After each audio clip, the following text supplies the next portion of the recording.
All right, guys, welcome in. Not necessarily Cube Show here, a college football podcast that we still will deliver to you each and every Sunday. We're going to change things up just a little bit and bring you conversations with Cole, just a little bit of a different series that we're going to have still here on this channel. Talk to some interesting people in and around college football, about college football, and about other things that are just fun and entertaining because we're going to have access to different people, and we want to have those conversations. So won't be a real set schedule. It'll kind of be randomly that we throw these out, depending on who it is, when it is. But had a chance to get down to the Reese's Senior Bowl Hall of Fame induction this past weekend, as you saw in last week's show, and had a chance to have a couple cool conversations. And we're going to share some of those with you here on the channel. All right, so first, Jim Nagy, the executive director of the Reese Senior Bowl, been in scouting for a long time, worked in the NFL, somebody who I really respect, really admire.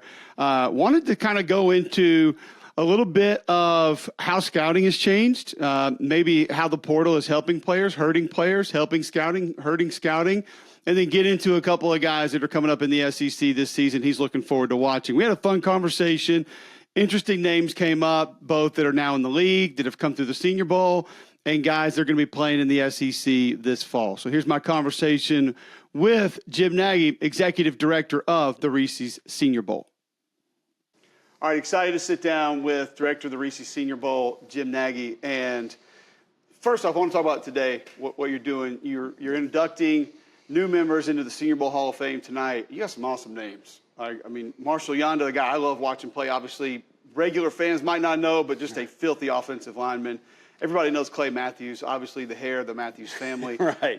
They know what he's all about. But to be here at the Grand and to be able to do this, I appreciate you having me down, by the way. It's really cool you guys are able to do this here. Yeah, it's a lot of fun. They've had the Senior Bowl Hall of Fame since '88. I mean, the first class was Joe Namath and Bo Jackson and all these. I mean, Walter Payton. There's all these guys. But we just moved it out here 2 years ago. So this is year 3 at the Grand Hotel. The event has always fallen in different parts of the calendar, but the summer just made a lot of sense. And then we paired it with a charity golf tournament that you're going to be playing in on Monday. And all the proceeds from that there's a lot of underfunded public high schools down here, football programs that need some help. So that's what the charity money's going towards. So no, it's been great the last couple of years. I mean, it's been a who's who of guys that are going to be going to Canton. Like you bring up Marshall Yanda's name to the casual fan, maybe offensive guards aren't real sexy names. But the guy he was all pro 7 times. Like a lot of people don't know the difference between Pro Bowl and all pro. Like all pro is a much bigger recognition than the Pro Bowl. So to go to 7 all pro teams, I mean, that resume is going to get him in Canton someday. So to be all pro, you don't have to have like 6 other guys in the playoffs or injured that aren't going to play, and then you find your way in. It's right. That's the guy at that position. That's the guy. There's another guy that's interesting that you guys are you're going to sort of I guess recognize this weekend, and I feel like he sort of encompasses what you guys do. Is Damian Pierce? Mm-hmm. When I watched him play at Florida, they had a crowded backfield, and then they kind of when he was there, they had Trask and Pitts and those guys, so they went away from really handing the ball off a ton. But he just got it done. And I remember him going a little bit later. I'm thinking, that guy's just going to be able to grind out yards in the league. He's going to be solid. And somebody who I just feel like from how you guys scout, how you guys help players, he's almost a perfect example of someone that should be affiliated with what you guys are doing. He is. No, Damian's one of our favorite guys. And he was that year. He had 100 touches his last year at Florida. To put that in perspective, Derrick Henry, his last year at Alabama, had 251 just rushes, right? Just carries. So yeah, that's what the Senior Bowl is about, bringing these guys in and spotlighting them and give them a big stage. Because again, sometimes in college, it's about opportunities, and sometimes you're stuck behind a good player, or like you said, you've got a lot of different skilled players on offense, so you don't get the ball. And sometimes it's just showcasing guys in a different role. Like defensive players that are used mostly as a box safety, and you don't see them play from depth or in man coverage, and we do that here in Mobile, and then the teams are like, wow, this guy can do it. Absolutely. So it helps answer some of those questions. Or offensive linemen that have never played center, they come down here and they play center, and the teams are like, wow, that looks pretty good. This guy might be able to play center. So yeah, Damian, he's going to be one of our co-offensive rookies of the year this year. And yeah, had a phenomenal year last year for the Houston Texans. I remember I was here 2 years ago, and there were a couple of guys at the practices. There were a couple of guys that were going to be worked out at center. The kid from Virginia Tech, his name slips my mind right now. He was one. I remember asking a couple of them, like, how many times have you snapped the ball? Never. Yeah. But then they get down here and you say, okay, they can handle it, they can do it, and then that gives them a better opportunity to make a roster and be a better player in the NFL. And Cole, you know this better than anyone, being a former offensive lineman. That's a really hard thing. That's a skill to be able to snap a ball and get that snap hand up. Like, if to a casual fan, oh, he's still playing offensive line. It's all the same thing. No, it's not. And we've had a number of guys. I mean, just off the top of my head, last year, Cole Strange from Tennessee Chattanooga never snapped a ball in a competitive environment in his life. Does it down here, goes in the first round of the Patriots. Zion Johnson last year, too, from Boston College, never snapped in a competitive environment. And really the biggest one to me is Quinn Miners. We had this guy from a Division III school a couple years ago, Quinn Miners from Wisconsin Whitewater. So not only is he making a jump from Division III up to guys that play for Auburn and Alabama and LSU, now he's got to snap a ball. And he was awesome at it, and he won the third round. A Division III guy going in the third round, pretty incredible. And I feel like the smaller school guys, especially on the offensive line, through you guys are making a big jump here recently. We saw Cody Mock this last year.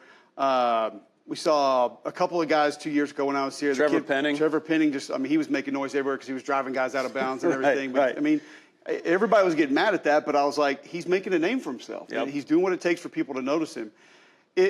How much of that has to do with the portal and some of the smaller guys staying and just developing and playing 3 or 4 years and becoming the best at being the left tackle for that team or the right guard for that team, as opposed to, well, I was here and then I went there and my technique changed and the system changed? Is that part of what's benefiting some of the guys at smaller schools, you think? Yeah, I think it's a couple things, Cole. I think when you talk about small school players, there's more patience, there's more development, better development in some cases. You know, you look at some of the Power 5 programs, they want the ready-made 6'5", 300-pound kid coming out of high school. Well, you're not going to get that at the North Dakota States and Northern Iowa, so they'll bring in a guy like Cody Mock, who is a 220-pound tight end, right? And just be patient with him, and 2-3 years down the road, he's 280, then by his senior year, he's 305. But if you get that 220-pound tight end, you're probably dealing with a better baseline athlete than you are the kid that's 315 pounds in high school. He's probably going to end up being a better mover and more flexible and all those things. So, what I'm scared about the portal for our game is because, like you said, part of the great history of the Senior Bowl is giving these small school players a platform. And with the portal now, I mean, you're seeing them all. They're all going up. At least as seniors, maybe they'll play 3 or 4 years, and then for that 4th or 5th year, let's go take a shot at a big program. So I hope that doesn't happen. I love seeing the small school helmets in our game, but we'll see. So that's kind of where one of the areas I wanted to go with you, and that is just, I want to know from you, and maybe not even just your thoughts, but what you hear and sort of what the chatter is about how scouting is being affected by the portal. You get a kid like Juice Wells from James Madison. He goes to South Carolina, and he fits. He can do it. They're not SEC guys that can cover him, and he's someone that you can play anywhere. Yep. There doesn't seem to be also a lot of guys going down that aren't getting the reps to say, hey, like guys from North Dakota State and Tennessee Chattanooga are getting drafted early. If you were to go down a level and actually play and get the reps, that might benefit you more. I'm just interested from you, guys from smaller schools going up, maybe the lack of guys from bigger schools going down.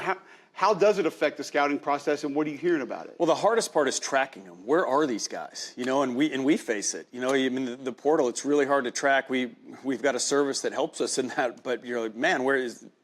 It's popping all the time. So I hear a lot from NFL scouts is just the constant movement of these players, and that makes it difficult on the background part of it too, because you want to hear from everyone that's touched this player, right?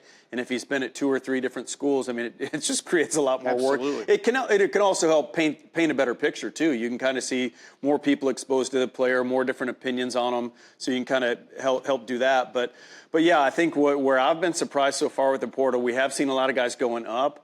I'm surprised there's more guys not going down, because, again, if you're stuck in a Power 5 program or even a group of 5 and you're not getting the playing time, you got to get tape. I mean, that's the biggest thing, like play. If you're stuck 3 years at University of South Carolina, you brought up Juice Wells, and you're not getting on the field, well, why wouldn't you go down to Coastal Carolina, or why wouldn't you go all the way down to South Carolina State or a school like that and just play and let the team see you, because teams are getting, players are getting drafted out of the school. So I think we're seeing the movement up. We haven't seen it down yet. To me, I always thought when the portal popped a couple years ago, I thought that it would be the group of 5 schools that really benefited, because you'd be getting the FCS and the D2s coming up and probably not wanting to go all the way up to Power 5. Let's test this FBS thing out. but not at Power 5 going up. And then you would be getting the Power 5s wanting to go down maybe one step. But we haven't quite seen that yet, but it's still early. We'll see. I know he's not in the NFL, but I think like a perfect example of that was Cole Kelly, the giant quarterback at Arkansas a couple of years ago, and he just wasn't going to play. He was 6'7", 300 or 280, whatever he was, like a giant, and you're just like, yeah, he's probably not a quarterback. Well, he goes to Southeast Louisiana, and they're going run and shoot, and he's throwing it all over the place, and now he's starting in the USFL. But he's still making a career out of football because he made that move. If he doesn't make that move, he's not even getting that opportunity. So no question. So what can it do? You mentioned, we talked about Juice Wells. Let's say a guy, I'm just going to throw out a name, Dylan Wade going to Auburn. He's been a tackle at Tulsa. He's played really good football. He looks like a guy on film that is going to fit and going to be fine. What does it do for a Juice Wells, a Dylan Wade, if they come in the SEC and they are successful? Like, are we talking a round, 2 rounds? I know it's a little bit hypothetical, but how much benefit would those guys see if they are successful at that level? Yeah, it can be multiple rounds for sure. It's just proving yourself against a better level of competition. There's no question about it. And I think the other thing is how they handle the bigger stage, right? I mean, I've seen it. I'm probably more in tune with it now, in my position with the Senior Bowl than I was as an NFL scout. I mean, I've been coming to the Senior Bowl since 1997. Right. But I'm more in tune with just the anxiety of the week and the big stage. Like my first year at the Senior Bowl, we brought some small school guys in, and I probably didn't do a good enough job talking to coaches on that staff because guys were wide-eyed. Oh, yeah. I mean, you got to have some confidence about you. You're going against the best of the best. It's a step up. And we lost a couple guys, honestly, that first year. I was like, I saw it right away. They got off the bus, and I was like, the eyes were pretty big.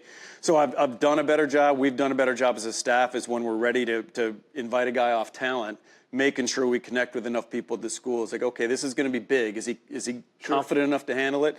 So, again, you making that jump, it's not just the competition. Like, just the confidence part and the makeup part. Like you're a dude at that level. I think it can definitely help those guys. How much do you think also NFL Network, ESPN, the practices all week, people down there covering it, they see it on social media, even if it's just a clip in pass pro with the left tackle against the D end, or then obviously the game. How much do you think that's helped the smaller school guys say, oh, yeah, I can go do this, or just understand what it is and what it's going to be about? Yeah, no, and again, just the visibility. You guys come down for ESPN, do a great job. NFL Network's been our game partner for a long, long time. They do a great job with us. But yeah, I think the game is seen more. I think the visibility of the game, the social media, we've really tried hard over the last 5 years to grow the social media part. So the players are aware, they see it. I think they're coming in. I think the players are more prepared for what this week's going to be all about. All right, I want to talk about a couple guys just in the SEC. We mentioned Juice Wells. I've got him as my best receiver returning in the SEC. Malik Neighbors is out there, obviously, really good prospect. But do you see him as kind of an early round guy, sort of a legit NFL starter?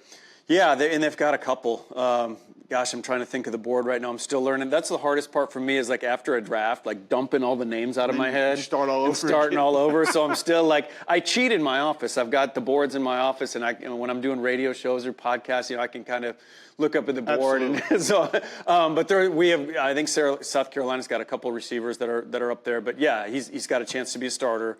You watch the JMU tape, really explosive guy. It's going to translate. Brew McCoy at Tennessee, like there's another name. Big physical kid. Yeah, Jermaine Burton at Alabama. I mean, I liked his tape maybe a little more than I even thought I would when I watched him. What is it about Burton that people don't like? Because to me, I hate using these comps, and I covered him a bunch in the XFL this year, but like he's a little Hines Wardish, like B+, A- at everything. Like, but obviously not Jamison Williams taking the top off or Megatron as far as size. He feels like he is pretty good at it. He has no minuses, I guess. Right. He's a really steady player, really dependable player. Really catches the ball well, good in the intermediate game. Like I've seen him, even when he was at Georgia. I was at the Alabama-Georgia game a few years ago, and they went over the top to him a couple times, and I was like, okay, this guy can run. But just his all-around game, like he's a pretty polished player. So the more I watched him, the more I liked him. So, I mean, you're going to get receivers out of the SEC. Like it's just the league to go get those guys. So, and another guy, Ricky Pearsall at Florida. I love his game. Yeah, I mean, he's another guy. Like we watched him last year. He was eligible for the Senior Bowl last year. I kind of thought he might come out, but we've had a bunch of Florida receivers in the game over the years, and Pearsall's got a really cool game too. Like he could step in and be a starting slot pretty early in his career. Biggest misconception about scouting wide receivers, because I think people are going to look at the stats. and they're going to say, oh, well, he's under 6'2", whatever. He's not tall enough, not whatever. Jalen Waddle's ripping it up in Miami. Like, what's the biggest thing that you look at that you don't think most fans pay any attention to with a wide receiver? I would say the hardest thing for us is the stats part of it, right? I think fans look at, and I take a lot of flack on social media. Well, our guy's got 80 catches for 1,400 yards. But you invited this guy. You look around the country, as much as people chuck it around now, you've got 2 or 3 guys in every roster that are catching 50 balls. For sure. So it just goes down to the baseline talent of the player. A couple years ago, we invited a guy from LSU. Well, we had Stephon Sullivan a couple years ago from that really good LSU team. Yep. And then the next year, Racy McMath. I think Sullivan had 10 catches at LSU. Racy had like 17 his senior year. Right. But big height, weight, speed guy, and Racy went in the 4th round. Stephon went in like the 6th round. So, like Dameon Pierce with the touches we talked about earlier. Like, it's not about production. For me, the biggest thing, if you're just asking a scouting question, like what carries over, is run after catch. Because you don't see a lot of college receivers run a full NFL route tree, so you don't see them drop their weight. You don't see them get in and out of stuff, but you can see that stuff when they got the ball in their hands, just by nature, breaking guys down and dropping their hips and that short area change of direction. So it can help you project the overall skill set. So I always watch guys, what they do after the catch, and it always helps me. Another guy that you guys have here this weekend, Lane Johnson, going to be going to the Hall of Fame, Yeah. and it makes me think about tackles. He obviously was big time coming out. It's been big time in the NFL. I feel like in college football, like we had this massive group of elite tackles, and we kind of took a dip the last few years, especially in the SEC, where it was almost just 3 or 4 plug-and-go first-round tackles every year. Mm-hmm. I feel like it's coming back a little bit. Like the tackle position and some of those may be transfers, but like Alabama's got a guy, Florida's got a guy.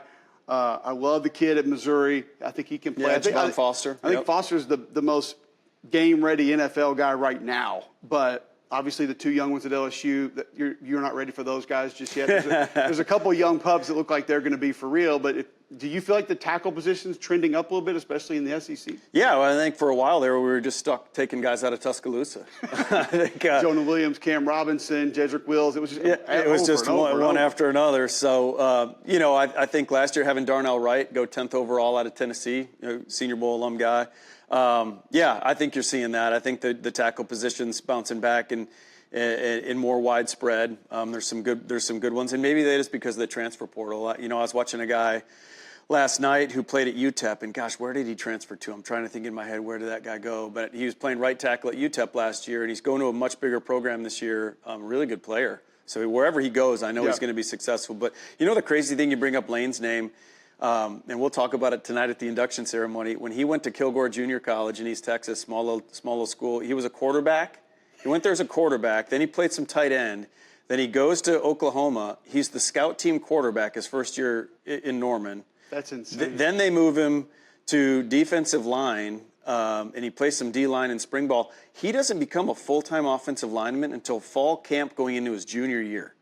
And then he plays right tackle 1 year, left tackle the next. All Big 12, and he went 4th overall in the draft, and now he's probably going to go in Canton someday. But what an unbelievable, just the path of that guy.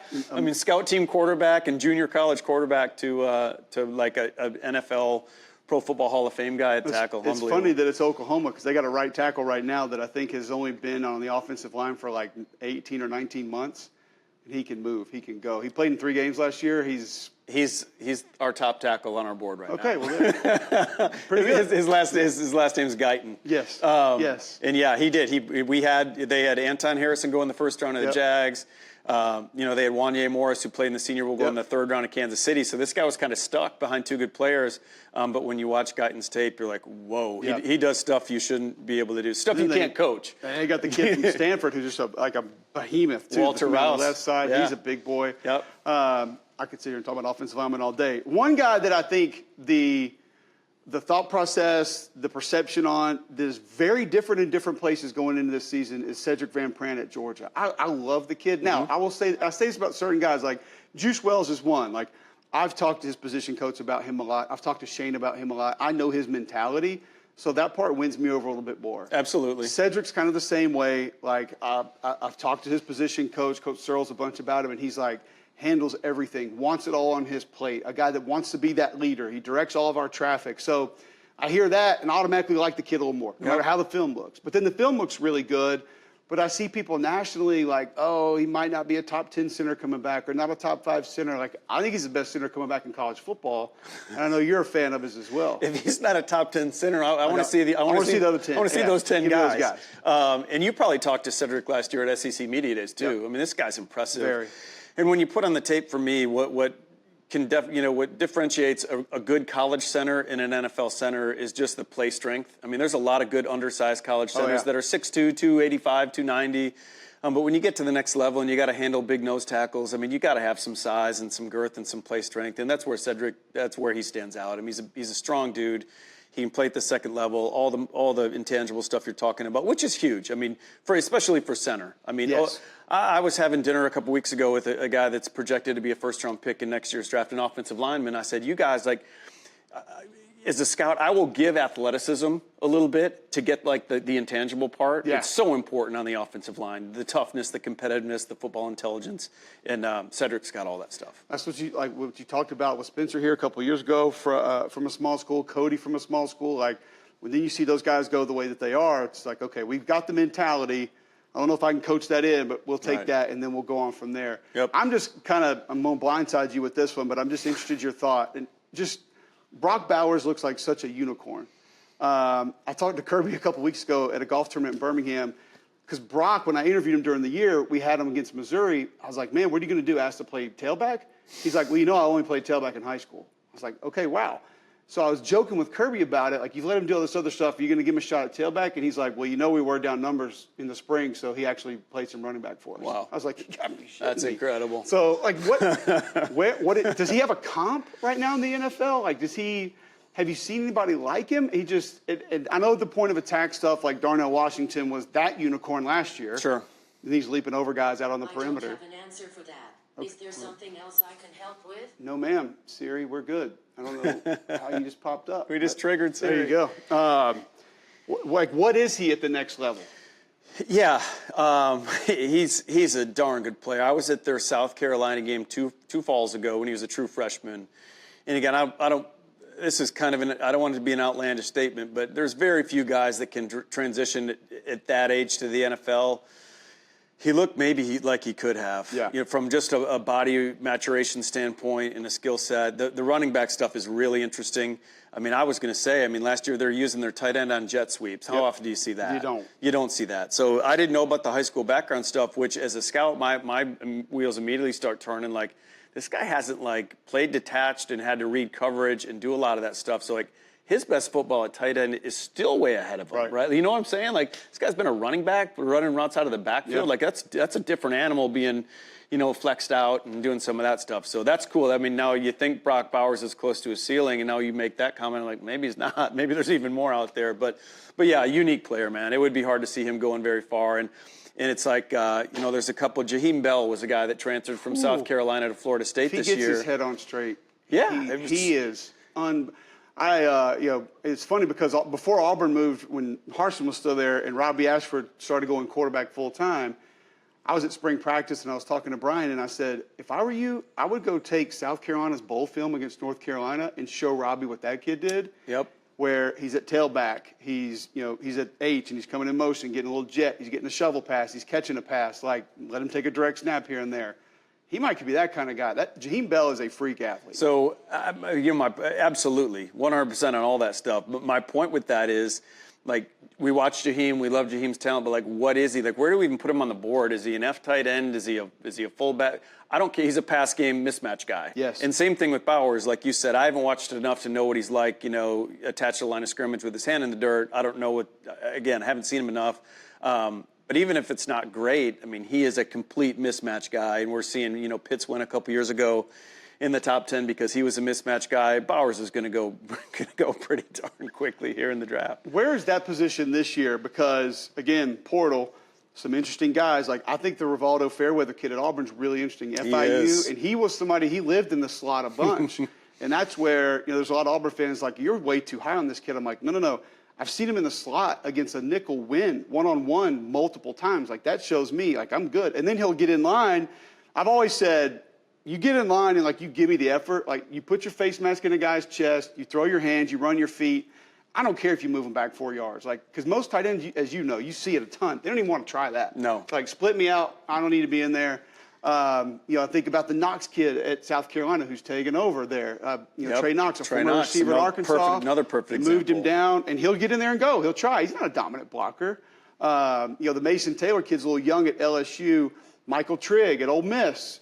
Looks like a basketball player. Doesn't like the physical part a whole lot. Been banged up. Like, where's tight end, not just SEC, but kind of in general going into this draft? Yeah, I think the word that I always look for is he willing? If they're willing to put their face on people and, like you said, run their feet and occupy guys, whether it's with their length or their effort, that's enough. You're not going to find guys at the next level that are going to – if you can find a tight end that's going to move people off the ball and just those guys are hard to find, So that the tight end position really is, can he be a mismatch guy in the pass game, or can he be like a third tackle, which Darnell Washington was last year? George, you brought up that name. But yeah, it's a really coveted position. The NFL, everyone in the league's looking for him. It's going to be another good class. We're talking about transfer type guys. There's a really good one up in the Big Ten. Eric All went from Michigan to Iowa. Right now he's one of our top rated guys. But yeah, it's certainly a position. What we've tried to do over the years is, because we always want to be mindful of what the NFL wants. A couple years ago, we took 10 tight ends, and we took lesser wideouts to the Senior Bowl and brought more tight ends. We're just trying to bring the best players. So a couple of even this past year was a really deep tight end class. So I think we went from 8 to 10. So, but another good class coming back. How many spots does tight end at Iowa as opposed to tight end anywhere else give you in the draft? Like, it's one of those schools. It's like tackle and tight end at Iowa, like, shoot, all of a sudden you just go up. Yeah, you're not supposed to scout the helmet, Cole, but it certainly helps. When there's a track record at a position, like right now we brought up Oklahoma with Guyton, the offensive lineman. You look at, the Creed Humphreys and the guy, they've had a nice little run here at offensive line, so you're like, you feel good about that. Sure. These guys are, and sometimes it's the talent, but it's also the room they're coming out of. Like Bill Bedenbaugh at Oklahoma does a great job with his guys, so they're being trained the right way. But yeah, you try not to do the helmet scouting thing, but sometimes, both positively and negatively. Now, there's some cases out there with certain position groups in the country where guys haven't panned out from a certain school, and it makes you think a little bit, but yeah. I want to get your thoughts on edge, because that's kind of like tight end where, you've been in scouting a long time ago. It was 4 or 5 years ago when that actually became a thing. Yep. And we quit having to say, well, he's not an outside linebacker. He's not a defensive end. It's like, okay, he's edge. Like, it's a whole thing. It's a whole new category. It's a new catch-all category. Exactly. And we saw Will Anderson last year. I feel like there was a couple guys up there high and then a massive drop-off. And some of that just was because different body types trying to do it, guys that didn't really fit. Where is that group going into this year? Better than last year? Deeper than last year? For us right now, and I haven't gotten through all the defense yet, but it's probably a little lesser right now. We'll see. Maybe we've undergraded a couple guys, but again, I think what happened last year was when you had that little divide, and then you got like the Derek Halls from Auburn going in early in the second. It's also just supply and demand. So last year's class was pretty deep, so I think a lot of GMs were like, we can wait there and let's take a position where we think it's a little thinner. So really the depth kind of played against some of those guys. And I think it hurt out some of the tight ends too. I think some teams, and when you got like Will Mallory from Miami going in the 5th round, he's the fastest tight end at the combine, and like football character off the charts, and he's going in the 5th round, tells you that teams just felt like they could wait. But yeah, this year's edge class, you're right. I don't think it's quite as good, at least for us. Maybe the juniors is better. Sure. Better class, but it's not quite where it was where we had it last year. All right, last one I got for you. There is some concern. No non-Power 5 players in the first round. I think we got through 50 picks before there was a non-Power 5 player taken. There were some transfers there, guys who started their career there. But is that alarming to you? Is that going to become a trend? Should we be worried about that? Yeah, for us, I have that concern because to me, that's part of the appeal of the Senior Bowl over the years is the small school helmet. I mean, a couple years ago on the offensive line, man, we had Fordham in Southern Utah, in North Dakota State, in Northern Iowa. Tennessee Chad. It was. You've had a couple guys where I'm like, I see the rosters, I'm like, oh shit, I got to go look that guy up, and then it's like go find the film and watch it. Where is Southern Utah? I didn't know about him. Yeah, for sure. So that is a little bit alarming, and again, I think it's because of the portal. There's no coincidence there. There's no way that there shouldn't have been a group of 5 player drafted. So it's the really good group of 5 guys. There's just so much heat on these guys. They have one good year at the Power 5, and I can't get into schools and specifics, but I got a call from a coach over a couple months ago from a group of 5 program, and he was like, Jim, the SEC's hot and heavy after my guy. And I sat down to watch him. I'm like, man, like for an NFL projection, to me, the guy wasn't even draftable. But, he's like maybe late round pick, but more of a priority free agent level player. And if the SEC's, going crazy over guys like that and throwing money at guys like that, like, of course, what are they doing if they're a top one, if they're a top 100 pick? I mean, so it's hard for those guys to turn it down. It's funny because we've talked about on this show how we've gotten to the point now where transfer is celebrated so much. Like, people just piss their pants when they see a kid that's transferring. They're like, we want him. We got to get him. Like, if it's a position of need for their school, they want it. It doesn't matter what the film says or what they've done. It's just we see the graphic and people go nuts and, he's projected by this service to be whatever. And it's kind of like, no, man, I've seen him play. Like, he's not going to help you very much. Yes. Like, there's a couple offensive linemen coming into the SEC, and I'm kind of like, no.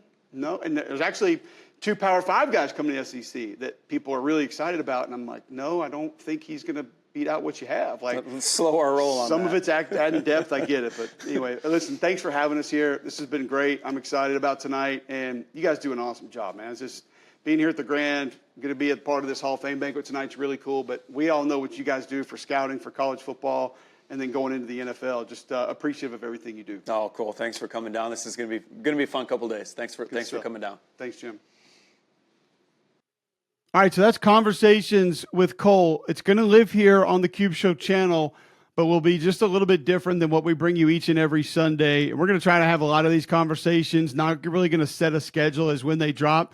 It'll be a little bit more random as we come across guys that we sit down with, talk with, and it's always going to be football, especially college football, that we get into. Appreciate you tuning in. Please click subscribe, click like, at Cube Show 61 right here on YouTube, and you can find us on Twitter and Instagram at Cube Show.